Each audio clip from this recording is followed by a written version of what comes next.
नमस्कार, जनतंत्र टीवी देख रहे हैं आप। मैं हूं आपके साथ साहिल धुलिया। बुलेटिन की शुरुआत करेंगे। मसूरी समेत 4 शहरों के लिए हवाई सेवा की शुरुआत कर दी गई है। मुख्यमंत्री धामी ने वर्चुअल माध्यम से इसका शुभारंभ किया है। तो सीएम धामी ने हरी झंडी दिखाकर इसका शुभारंभ किया। पहाड़ी क्षेत्र के लोगों को अब इससे काफी ज्यादा फायदा मिलने वाला है। हवाई कनेक्टिविटी बढ़ने से लोग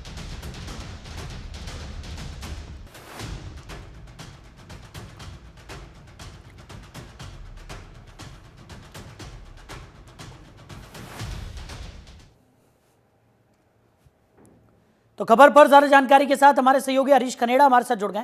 हरीश, आज इस नई हेली सेवा का शुभारंभ सीएम पुष्कर सिंह धामी ने कर दिया है। इससे काफी ज्यादा सहूलियत वहां के लोगों को मिलने वाली है और पर्यटन की बात करें तो काफी ज्यादा बढ़ावा मिलता हुआ नजर आएगा।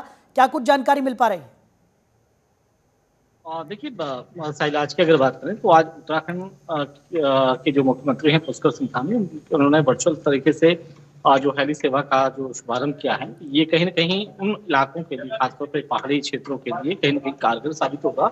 और न केवल कारगर, बल्कि वहाँ के लोगों को, जो वहाँ की आवाम है, उनको कहीं ना कहीं सहूलियत देने के लिए एक महत्वपूर्ण कदम सरकार ने उठाया है। अगर हम मसूरी, देहरादून मसूरी की बात करें तो मसूरी की तमाम आसपास के जो गाँव हैं उनको सुख सुविधाएं देने के साथ साथ इस इलाके में जो किस तरह से पर्यटन को विकसित किया जाए, पर्यटन नगरी को विकसित किया जाए, इस तरफ भी कहीं ना कहीं इस पर चार चांद लगने की उम्मीद है। दूसरी तरफ हम पहाड़ी क्षेत्रों की बात करें, चाहे पिथौरागढ़ की बात करें या फिर हम चमोली, इन जगहों की बात करें, तो यहाँ पर भी जो हेली सेवा है, और जब यहाँ से निरंतर हेली सेवा जब चलेगी तो जाहिर सी बात है कि उत्तराखंड के दोनों ही मंडल, खासतौर पर कुमाऊं की बात करें या फिर गढ़वाल की बात करें, तो इनमें दूरियां कम होंगी। न केवल दूरियां कम होंगी, बल्कि यहाँ रहने वाले लोगों को भी कहीं ना कहीं आसानी होगी देहरादून तक पहुंचने के लिए, राजधानी तक पहुंचने के लिए। और जिस तरह से चाहे हम उन इलाकों की बात करें जहाँ पे सड़कें टूट जाती हैं मानसून के समय पे या फिर अन्य जगह, तो उस समय भी कहीं ना कहीं जो सरकार की ये हेली सेवा जो है वो कहीं ना कहीं लोगों को लाभान्वित करेगी।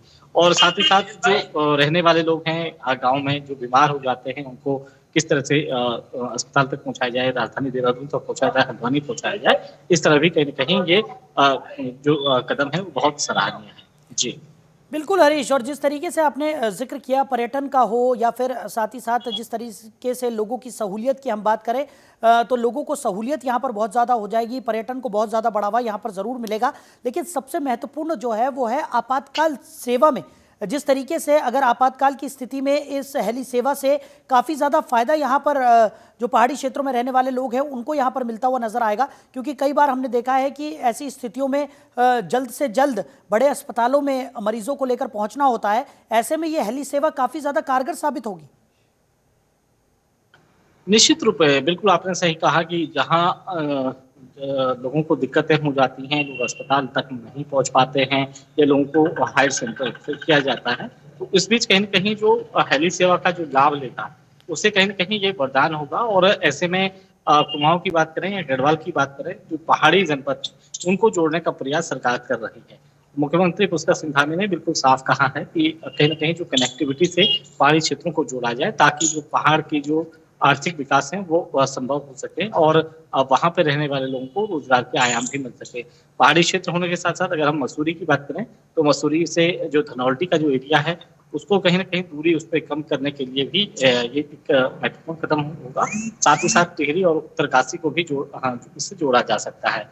इसके अलावा अगर हम नैनीताल की बात करें, मसूरी की बात करें, तो नैनीताल में जो हल्द्वानी से नैनीताल की जो दूरी है उसे कम करने के साथ साथ जो नैनीताल के आसपास के जो ग्रामीण क्षेत्र हैं, क्योंकि इसका जो उद्देश्य है हेली सेवा का, वो पहाड़ी जो जनपद है, पहाड़ी जो गाँव है, जो ग्रामीण क्षेत्र हैं, उनको जोड़ रहा है। जी चलिए हरीश, हमारे साथ जुड़ने के लिए, इन तमाम जानकारियों के लिए आपका बहुत शुक्रिया। तो आगे बढ़ते हैं। सीएम पुष्कर सिंह धामी ने देहरादून के वाडिया इंस्टीट्यूट में जलवायु परिवर्तन और नवीकरणीय ऊर्जा चुनौतियां और समाधान सेमिनार में हिस्सा लिया। जलवायु परिवर्तन को लेकर संगोष्ठी का आयोजन हुआ।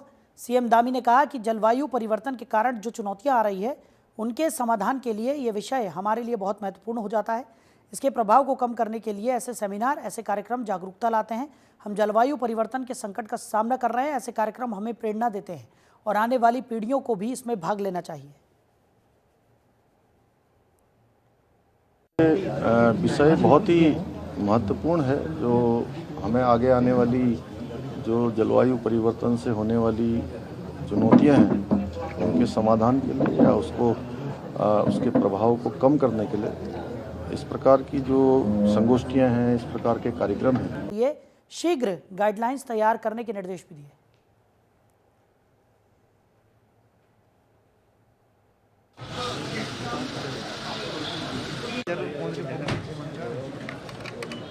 आदरणीय प्रधानमंत्री जी ने अभी मां गंगा के मायके मुखवा से सभी देशवासियों से भी अपील की है कि अब बैटिंग के लिए सबसे अच्छा स्थान देवभूमि उत्तराखंड है।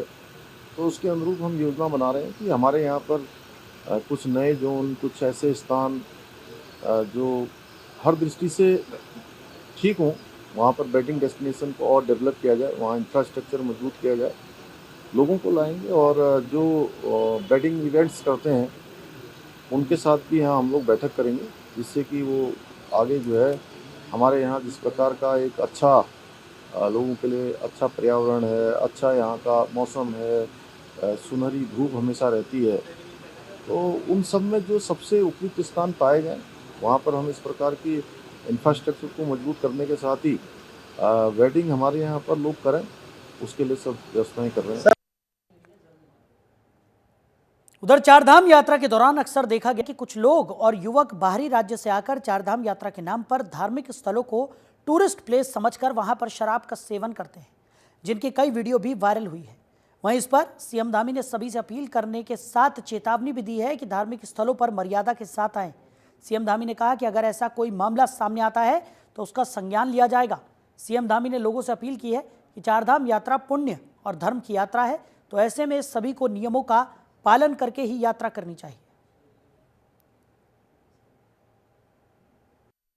नहीं, अगर इस प्रकार की जो भी घटनाएं आएंगी तो उस पर जरूर संज्ञान लिया जाएगा। और हमारा तो सबसे ये कहना है कि चारधाम यात्रा बहुत ही पुण्य और धर्म की यात्रा है। उस यात्रा के जो नियम हैं सभी को उस यात्रा के नियमों का पालन करना चाहिए। ठीक है, थैंक यू। तो देहरादून विधानसभा सत्र के दौरान कैबिनेट मंत्री प्रेमचंद अग्रवाल द्वारा पहाड़ी के लिए विवादित बोल पर द्वारहाट विधायक मदन बिष्ट ने रोष जाहिर किया। उन्होंने कहा कि कैबिनेट मंत्री प्रेमचंद अग्रवाल ने विधानसभा सत्र के दौरान विवादित शब्दों का प्रयोग किया।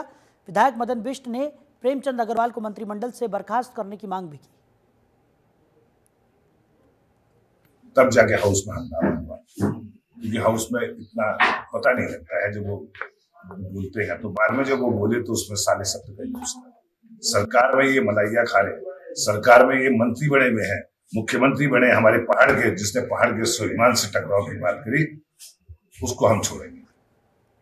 उधर बिजली विभाग द्वारा पूरे प्रदेश में स्मार्ट मीटर लगाने का काम शुरू हो गया है। वहीं रामनगर विधायक के आवास पर स्मार्ट मीटर लगाया गया। केंद्र सरकार ने उत्तराखंड राज्य में बिजली के स्मार्ट मीटर लगाने का कार्य अडानी कंपनी को दिया है।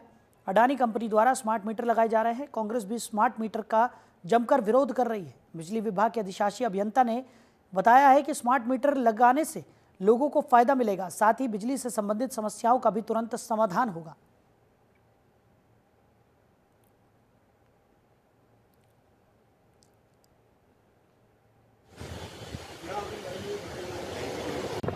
जो हमारा है ये निःशुल्क लगाया जा रहा है, इसका भी कोई शुल्क चार्ज किसी से भी नहीं लिया जाएगा। माननीय विधायक जी के आज हमारा मीटर लगाया गया है और इसको पूरा चालू करके उनको दिखाया गया है कि कैसे वर्क करेगा ये।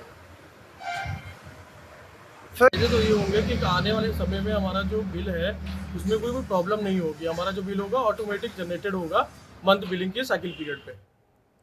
उधर हरिद्वार जिलाधिकारी की अध्यक्षता में डीएलआरसी की बैठक आयोजित हुई। बैठक में जिलाधिकारी ने सभी बैंकर्स को औद्योगिक विकास के लिए उद्यमियों को सकारात्मक सोच के साथ ऋण उपलब्ध कराने और दिए गए लक्ष्यों को पूर्ण करने के निर्देश दिए।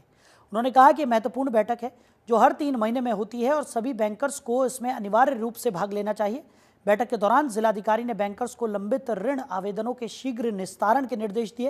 उन्होंने कहा कि पीएम सूर्य धन सहित अन्य सरकारी योजनाओं के आवेदन लंबित न रखें और निर्धारित प्रक्रिया के अनुसार स्वीकृत या अस्वीकृत करें। तो महिलाओं, किसानों और कमजोर वर्गों के हितों पर विशेष ध्यान देने को भी कहा गया। और इसका मूल उद्देश्य है कि जो विभिन्न अधिकारी हैं जिले के, जो सरकारी योजनाएं चल रही हैं, उन योजनाओं के जो भी प्रार्थना पत्र पेंडिंग हैं बैंकों के पास में, उनकी समीक्षा की जाती है और किस प्रकार से उनको समय से लोन दिलवाया जाए, किसी प्रकार की उसमें बॉटल नेक्स है उनको दूर किया जाए, समस्याओं का समाधान किया जाए, वो आपस में सामंजस्य बना रहे बैंकर्स के बीच में और जिला स्तरीय अधिकारियों के बीच में, ये इसका मूल उद्देश्य है। और इसके अलावा बाकी जो बैंक के अन्य कार्यकलाप हैं उनकी भी समीक्षा की जाती है कि उनका ऋण जमा अनुपात क्या है और बाकी उनकी जो पॉइंट्स हैं उनकी भी समीक्षा की जाती है। तो कुल मिलाकर के आज ये पाया गया है कि मार्च का महीना खत्म होने वाला है, तो इस 15 दिन जो बचे हुए हैं इसमें जो भी सरकारी विभागों से प्राप्त हुए हैं प्रार्थना पत्र, इनकी जो पेंडिंग है उन सबको कैसे समय से निस्तारण किया जाए, इस बिंदु पर विचार हुआ और सभी ने आश्वासन दिया है इस महीने के लास्ट तक, इस महीने का 1 साल का जो लक्ष्य है। तो हरिद्वार एसएसपी की अध्यक्षता में जिला पुलिस मुख्यालय में अपराध गोष्ठी आयोजित की गई, जिसमें जिले में हुए अपराधों के अनावरण पर चर्चा हुई और आगामी त्योहारों को शांति से संपन्न कराने के निर्देश दिए गए। थाना प्रभारियों को चेतावनी देते हुए कहा गया कि लॉ एंड ऑर्डर में किसी भी तरह की लापरवाही पर कड़ी कार्रवाई होगी। गोष्ठी में चारधाम यात्रा की तैयारियों, साइबर सेल की कार्यप्रणाली और गैंगस्टर मामलों की मॉनिटरिंग पर भी जोर दिया गया। पुलिस को ऑपरेशन मुक्ति अभियान तेज करने, थानों में लंबित शिकायती पत्रों के शीघ्र निस्तारण और अग्निशमन विभाग को रिस्पांस टाइम सुधारने के निर्देश दिए गए। कुछ थाना प्रभारियों को सराहना मिली जबकि कुछ को फटकार भी लगाई गई।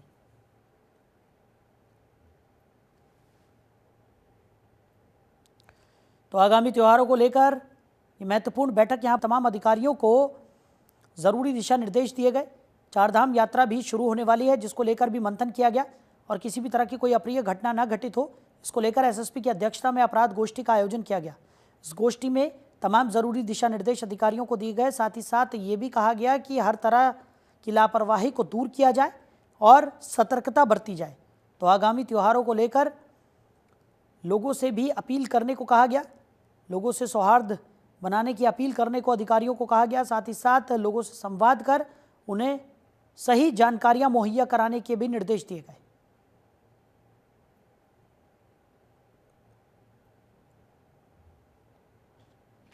देखिए, होली के पर्व के दिन ही जुमे की जो नमाज है वो भी उस दिन पढ़ी जाएगी और मेरे द्वारा सभी थाना प्रभारियों को और सभी ऑफिसर्स के संबंध में निर्देशित भी किया गया है। हरिद्वार क्योंकि मिश्रित आबादी भी यहाँ पर काफ़ी बड़ी संख्या में रहती है और ऐसे क्षेत्र में जहाँ पर दोनों ही जो इवेंट्स हैं वो होने हैं, तो जो भी हमारे सेंसिटिव इलाके हैं वहाँ पर पर्याप्त पुलिस बल दिया गया है। वहाँ के जो सम्मानित लोग हैं उनके साथ ऑलरेडी हम लोगों के स्तर से मीटिंग की जा रही है, मीटिंग की गई है। मुझे पूरा यकीन है हम लोगों ने लोगों के सहयोग से इस दोनों ही इवेंट्स को बहुत अच्छे तरीके से हम लोग इसको कर रहे हैं। उधर वन विकास निगम कर्मचारी संघ की बैठक आयोजित की गई, जिसमें सेवारत, सेवानिवृत्त और वह सेवा स्रोत से सेवा कर रहे कर्मचारियों की समस्याओं के निराकरण पर विचार विमर्श किया गया। बैठक में कर्मचारियों की समस्याओं के निराकरण न किए जाने का आरोप लगाया गया। बैठक में कुमाऊं क्षेत्रीय अध्यक्ष ने कहा कि 12 फरवरी 2025 को माननीय उच्च न्यायालय नैनीताल से वन विकास निगम कर्मचारियों के हित में जो निर्णय हुआ है, यदि वन विकास निगम प्रबंध तंत्र न्यायालय के निर्णय अनुसार कर्मचारियों के देयकों का भुगतान नहीं करता है और साथियों की समस्याओं का निराकरण नहीं होता है, तो वन विभाग कर्मचारी संघ जल्द ही आंदोलन करने को विवश होगा। अध्यक्ष आज की तारीख में मिला है, साई जी ने पूरा विवरण नहीं दिया। हम लोगों का लाल कुआं क्या कि पूरे प्रदेश के भरभर पर रहे हम लोग यहाँ पर जो है सरकार को और इस प्रदेश के मुखिया को जगाने का प्रयास कर रहे हैं, क्योंकि आज वन विकास निगम के माध्यम से ये पूरे देश के और इस राज्य को जो है माफियाओं के हाथ में देने का जो कुचक्र इनके द्वारा चलाया जा रहा है और तमाम लोगों की जो है रोजगार को जो छीनने का प्रयास किया जा रहा है, उसके लिए हम पूरे प्रदेश का भ्रमण किए हुए हैं। और मैं आपको बताना चाहता हूं कि इस देश में पर्यावरण की सुरक्षा के लिए स्वामीनाथन रिपोर्ट 1974 में लागू की गई थी और 1974 में 22 राज्यों में कॉर्पोरेशनों का निर्माण हुआ था और सरकारी एजेंसियों के द्वारा विद्रोहन का कार्य किया गया था, मालधारी प्रथा समाप्त की गई थी। देखिए, हमारे 2 चुनौतीपूर्ण लक्ष्य हैं। सबसे पहले जो हम लोग कोर्ट से जो आदेश 91 की सीनियरिटी का लाए हैं, जीत के लाए हैं, उसको लागू कराना, और दूसरा हमारा जो ये आउटसोर्स के कर्मचारी हैं जिनको जो इनका भविष्य सुरक्षित करना, क्योंकि हर प्रत्येक वर्ष मार्च में तक ये रहते हैं, उसके बाद नई सैंक्शन आती है। पिछली बार इन्होंने 3 महीने तक नहीं दिया, इस बार भी इन्होंने नहीं देने का एक कुचक्र रचा है। इनको जो है आउटसोर्स रखने के तो रखा था, तो वन निगम मैनेजमेंट पूरे कार्य को ही आउटसोर्सिंग के माध्यम से कर रहा है, तो उसका हम पुरजोर विरोध करेंगे और इनके लिए, इनके भविष्य सुरक्षित करने के लिए हर संभव संघर्ष। BS रावत, कर्मचारी संघ का संरक्षक, और लगातार कर्मचारियों के लिए 2019 के बाद हम संघर्ष कर रहे हैं, क्योंकि वन विकास निगम में 2019 के पश्चात 500 कर्मचारी सेवानिवृत्त हो चुके हैं, जिनमें से सैकड़ों कर्मचारियों की आज की तारीख में निधन हो चुका है और वन विकास निगम के प्रबंध तंत्र ने उनके तमाम देयकों को रोक दिया है। दूसरी ओर विकास निगम में कर्मचारियों की कोई पेंशन भी नहीं है। ऐसी स्थिति में कर्मचारी जब 40 साल सेवा करने के बाद घर में जाता है और उसको खाली हाथ घर भेज दिया जाए तो उसकी क्या स्थिति होगी, मुझे बड़ी पीड़ा होती है। लेकिन वन विकास निगम का मैनेजमेंट को एक बार कोर्ट ने भी आदेश कर दिया है, कोर्ट भी एक बार बोलने को इनको इनके देयकों को दिया जाए, लेकिन वन विकास निगम में बैठे हुए प्रबंधन के अंदर कलेजा नहीं है और न तो उनके अंदर दिल है। उधर एसएसपी के निर्देशन में चल रहे ड्रग्स फ्री देवभूमि अभियान के तहत ज्वालापुर पुलिस और CIU टीम को बड़ी सफलता हासिल हुई है। संयुक्त कार्रवाई में 2 नशा तस्करों को अलग अलग स्थानों से गिरफ्तार किया गया है। उनके पास से कुल 2 किलो चरस बरामद की गई है। साथ ही तस्करी में प्रयुक्त स्कूटी भी जब्त कर ली गई है। तो दोनों के खिलाफ NDPS एक्ट में मुकदमा दर्ज कर लिया गया है और आगे की कार्रवाई जारी है।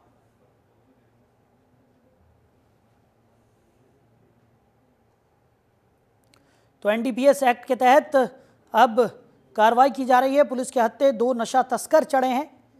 इनके पास से नशे की सामग्री भी बरामद की गई है। साथ ही साथ एक स्कूटी को भी जब्त कर लिया गया है। 2 किलो चरस नशा तस्करों से पुलिस ने बरामद की है। तो अब NDPS एक्ट के तहत मुकदमा दर्ज कर लिया है और पुलिस आगे की कार्रवाई में जुट गई है।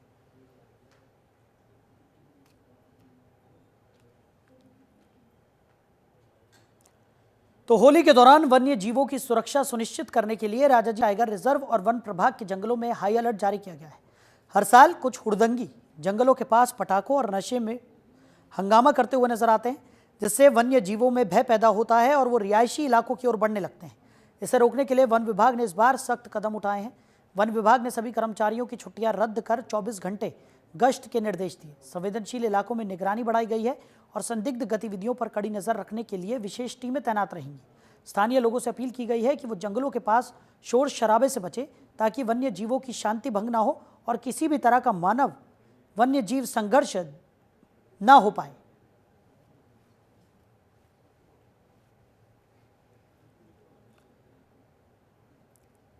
तो वहीं सांस्कृतिक शहर अल्मोड़ा में होली की धूम मची हुई है। महिला होलियारों ने होली के गीत गाए, महिला होलियारों ने रंग जमाया। होलियारों का कहना है कि होली पर्व पर महिलाओं द्वारा होली गायन किया जाता है। साथ ही महिलाएं अपनी कला का प्रदर्शन भी करती हैं और ये परंपरा कई सालों से चली आ रही है।